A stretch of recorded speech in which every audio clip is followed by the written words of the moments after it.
हमारे साथ उमैर नियाज़ी साहब हैं, रुकन कौमी असम्बली भी हैं और इमरान खान की लीगल टीम का हिस्सा भी रहे हैं।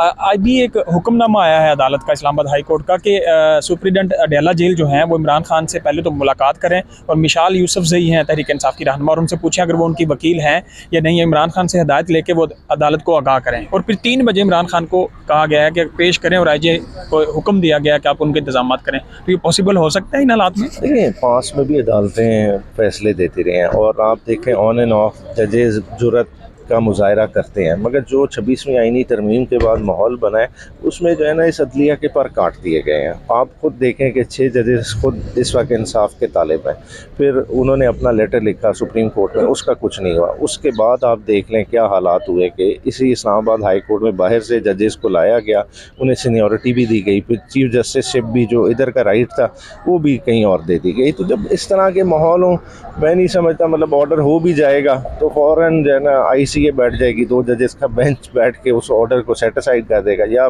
पहली प्लेस में तो अडयाला का सुपरिटेंडेंट ही इतना भारी है इस वक्त निज़ाम पे कि वो ही नहीं काबू आ रहा। तो अभी एक शिबली फराज साहब का भी स्टेटमेंट है कि इमरान खान को पे रोल पे रिहा करें, तो रिहाई की बातें थोड़ी सी उठ रही हैं और अदालत का ये हुक्मनामा, ये मैचिंग है या क्या है? नहीं, ये तो कोइंसिडेंस है। ये पहले ही जैसे साख साहब तो पहले भी इस तरह का ऑर्डर कर चुके हैं, ये तो वो कंटिन्यूटी से करते आ रहे हैं, मगर देखना ये है कि क्या एग्जेक्टिव अदलिया का एहतराम करती है, वो किसी तरह से नहीं करती।